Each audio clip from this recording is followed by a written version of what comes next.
compromete, cumple. Ya, lo que se compromete, cumple. No me entre nadie, por favor. No me entre nadie, por favor. ¿Usted trabaja con la señorita? Ya, nadie más. No me entre nadie, es nadie. Sí, la seguridad respectiva, nosotros tenemos 4 que están de seguridad y 4 internos. Brevemente, porque queremos escuchar a la congresista Silvia Bazán. Lo que el Ágora Popular se compromete, lo cumple. Hemos hecho la invitación, que para mi concepto es una de las más valientes en el Congreso, que hace su papel como nosotros queremos. Así es que en base a esa premisa, fuertes palmas para la congresista Silvia Bazán y queremos escucharla. Este es tu pueblo que le quiere. Muchas gracias, compañeros, muchas gracias por la presentación, compañeras y compañeros que nos escuchan. Nosotros estábamos en deuda porque íbamos a venir hace un par de semanas también. Lamentablemente las agendas del Congreso se han prolongado hasta el 28 de febrero, habrán escuchado ya que seguimos con los plenos, con interpelaciones, con comisiones que buscan investigar, ¿no es cierto?, las elecciones. Y lamentablemente algunos creemos, el día de ayer también he tenido un caso que defender en ética, porque me han acusado también de decir que es una falta ética decir que me avergüenza el Congreso, ¿no? Y hay que también ahí invertir esfuerzo, tiempo para poder librar esas batallas políticas que son parte del trabajo que hemos asumido. Pero estoy aquí también el día de hoy, compañeros y compañeras, porque el principal trabajo que hemos asumido está acá, está afuera. No podemos perder el norte pensando que el único trabajo que nos convoca es la confrontación dentro de 4 paredes. Si vamos a tener confrontación, si va a haber debate, que siempre es sano, tiene que ser en las calles. Por eso yo creo que este es el espacio también para de manera saludable decir, esta es nuestra postura y la defendemos con la gente. A mí no me interesa, y lo he dicho en alguna oportunidad, que me sigan los políticos. A mí lo que me interesa es que estemos del lado de las personas. Los políticos están ahí porque están ahí, se olvidan. Pero si nosotros nos olvidamos del pueblo, pues no hay poder constituyente, no hay autoridades y por la pura celebramos elecciones cada 5 años.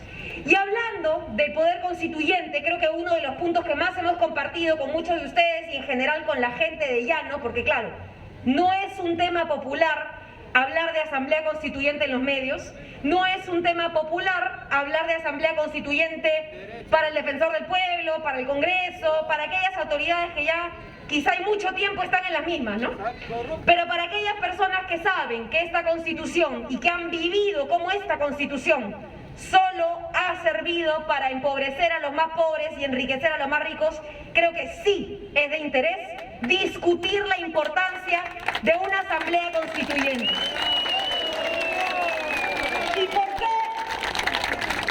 ¿Y por qué, compañeros, traigo este tema? Porque mucho se habla de la nueva Constitución, pero mucho terror genera la palabra asamblea constituyente. Una nueva Constitución tiene muchos caminos, compañeros. Una nueva Constitución se puede imponer. Esta Constitución es impuesta. Esta Constitución emana de un puñado de personas, de 2 personas, de Vladimiro de Fujimori, un fraude. Esta Constitución ha sido una Constitución de la dictadura hacia los más ricos.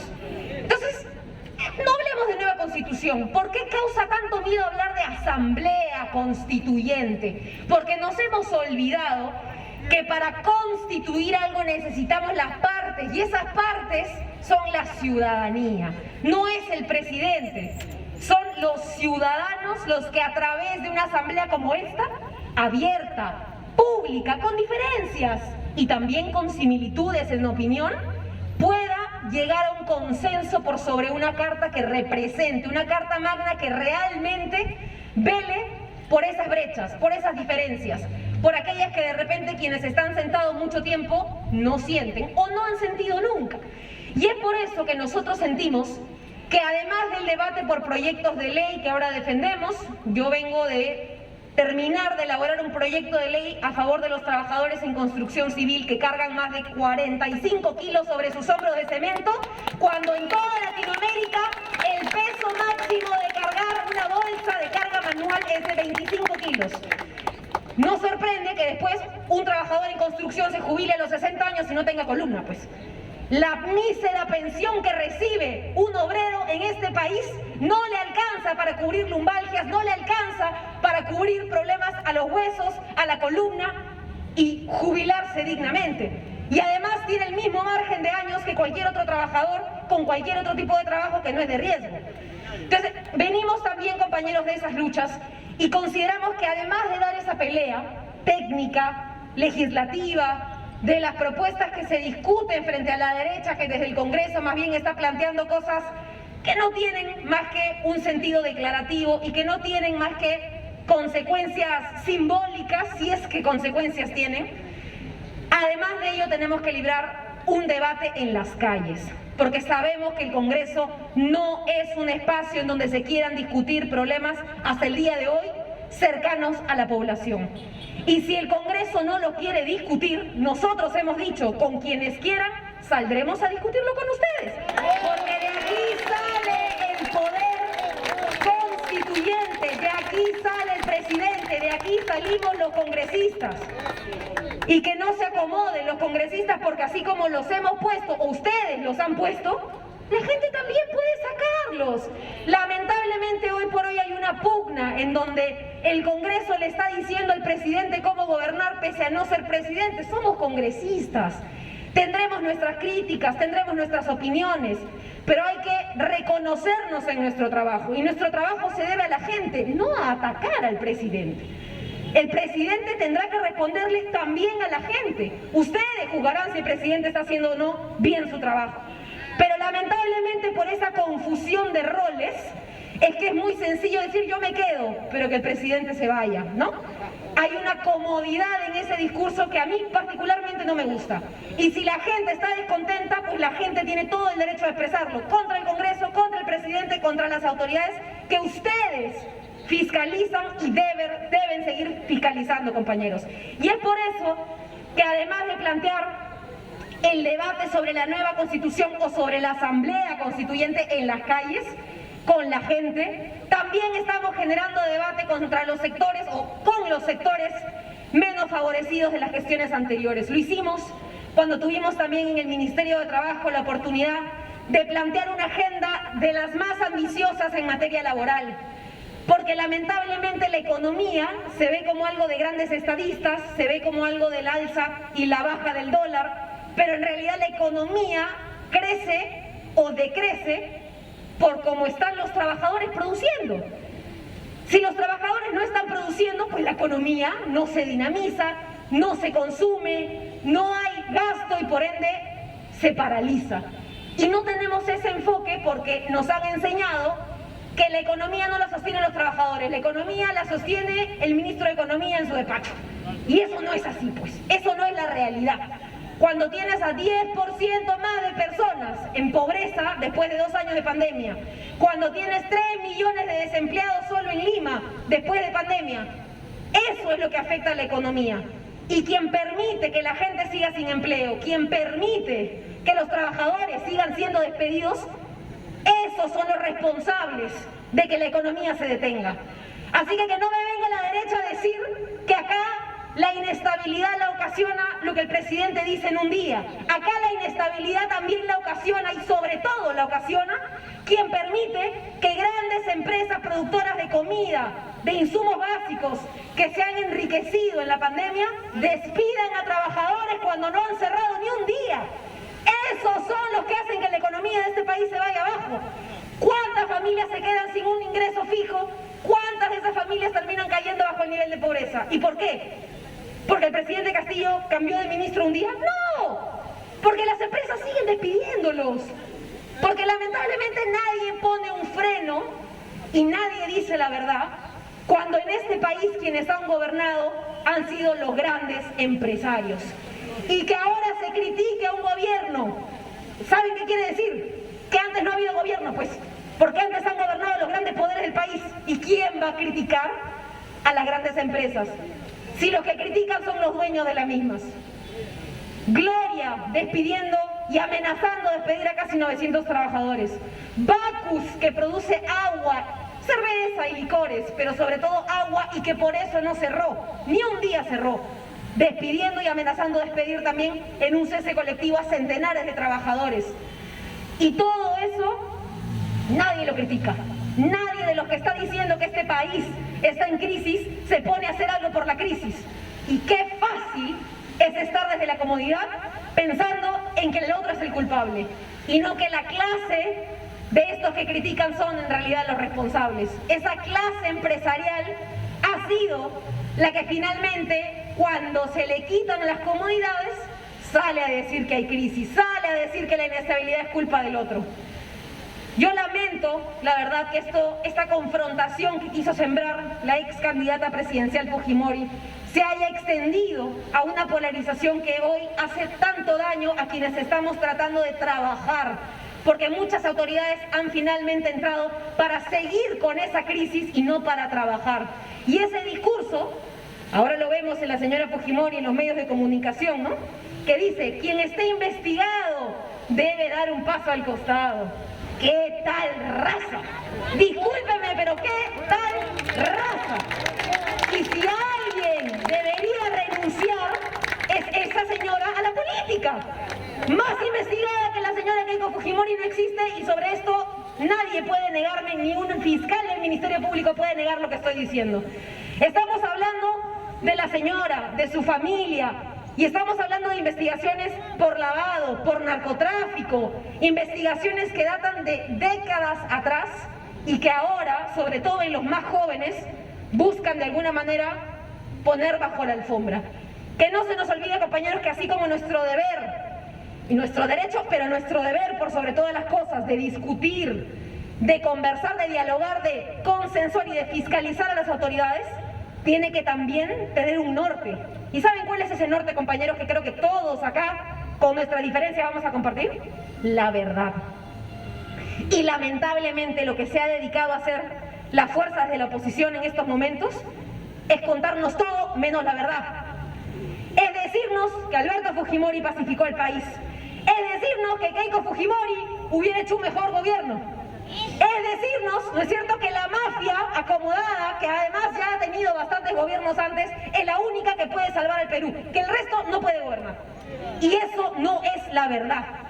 Y la verdad nos va a tener que unir, compañeros. La verdad de no claudicar y no creer que solo la derecha puede gobernar este país. Eso no es así. La derecha ya ha gobernado este país. ¿Y qué nos ha dejado? Lamentablemente lo que nos ha dejado es un sistema que simplemente en 2 años ha hecho que la gente pierda todo, hasta la vida. Y muchas vidas, por no decir quienes han fallecido en esta pandemia, no ha sido por COVID. Ha sido por no encontrar una cama, por no tener un doctor. En cualquier otro país la gente se salva del COVID. Aquí lamentablemente lo que ha matado a las personas es esto, y la indiferencia del Estado. Y solamente el que ha tenido recursos ha podido tener el privilegio de salvar su vida. Vean ustedes qué potente es lo que nos ha dejado tantos años de gobiernos de derecha, ¿no? Nos ha llevado a tener un año en donde solamente tu estatus económico decidía por sobre tu futuro. Y no tenías derecho a salvarte si no habías estado dentro de este puñado de familias, de empresarios que han seguido controlando el país y que ahora evidentemente y después de estas elecciones no están contentos. Compañeros, que no se nos olvide, entramos a otro proceso electoral, entramos a un proceso en el que se eligen alcaldes, se eligen gobernadores regionales y en donde la derecha no descansa.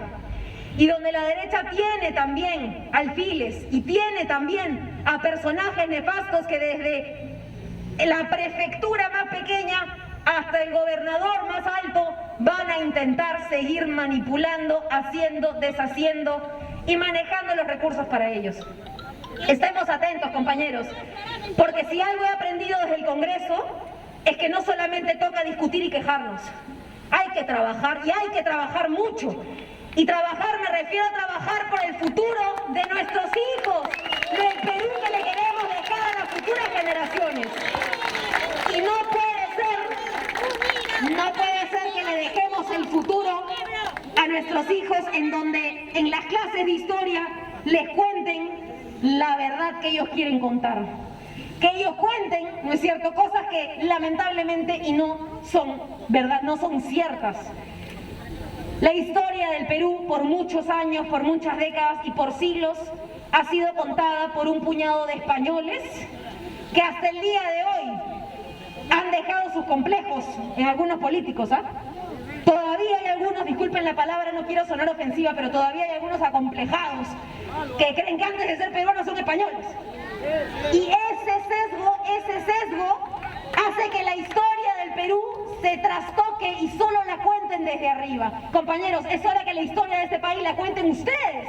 Y por eso es que hasta ahora el momento de discutir una nueva constitución, una asamblea de personas que representen a quienes desde abajo nunca han podido contar nada.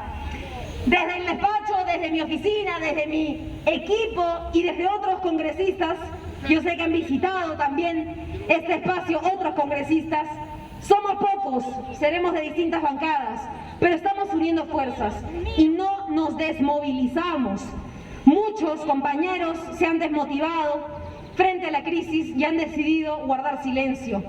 Otros, peor aún, antes que guardar silencio, han salido a despotricar, a decir, bueno, ya no tengo mi trabajo, ya no soy asesor, ya no soy ministro, ¿saben qué? He sido maltratado, soy una víctima, ¿no? Soy una víctima. Otro lugar comodón para decir, soy una víctima del sistema. Compañeros, no. Acá no se trata de salir y quejarse sin plantear propuestas, sin sumarse desde donde nos toque. Si nos tocó ganar las elecciones, seguiremos haciendo nuestro trabajo, sin descuidar de dónde fuimos elegidos. Si nos tocó trabajar en un despacho, pues nos iremos con dignidad a seguir trabajando con la gente. Si nos tocó en un ministerio, saldremos del ministerio a trabajar con la gente. Pero no nos quedemos callados y peor aún, no salgamos a destruir algo que ni siquiera hemos apuntalado, algo que ni siquiera hemos construido. Construyamos, compañeros, seamos actores de cambio, seamos actores de construcción colectiva. Si algo también he aprendido en la política es que si uno no la hace, te la hacen, ¿no? Si uno no la hace, la hacen por ti. Y cuando la hagan por ti no te quejas, la peleas. Y para eso estamos aquí, compañeros, para dar la pelea desde donde nos toque. Y si la gente hoy nos elige y mañana no, estaremos igual con la gente. Si la gente hoy nos elige y mañana no, igual nos debemos a la gente, compañeros. Yo creo que ese es el espíritu de varios de nosotros y ojalá él pudiera dar un anuncio más allá de lo que va a ocurrir el día de hoy. Nosotros solo esperamos que en realidad el presidente pueda tomar la mejor de las decisiones en este nuevo gabinete. Entendemos que hay muchas puertas abiertas todavía, hay otras por abrirse, ojalá no se queden cerradas, pero hay que aprovechar esas oportunidades, hay que salir a seguir intentando construir, o en todo caso, criticando constructivamente, para poder generar ese cambio que con tanta esperanza marcaron en las urnas tantos peruanos y peruanas el 11 de abril pasado. Compañeros, no nos olvidemos que esas esperanzas también son parte de nuestros anhelos y también nosotros somos agentes de poder construir eso a través de estos espacios que yo además saludo, felicito y a los cuales siempre me debo. Yo me debo a esto, no me debo a un sillón, no me debo a la comodidad del Twitter, no me dejo guiar por la comunidad del Facebook, yo me debo a esta realidad que no ha sido contada por la historia, pero que yo creo es hora de cambiarlo. Muchísimas gracias, compañeros y compañeras. Lamentablemente yo hoy, aunque usted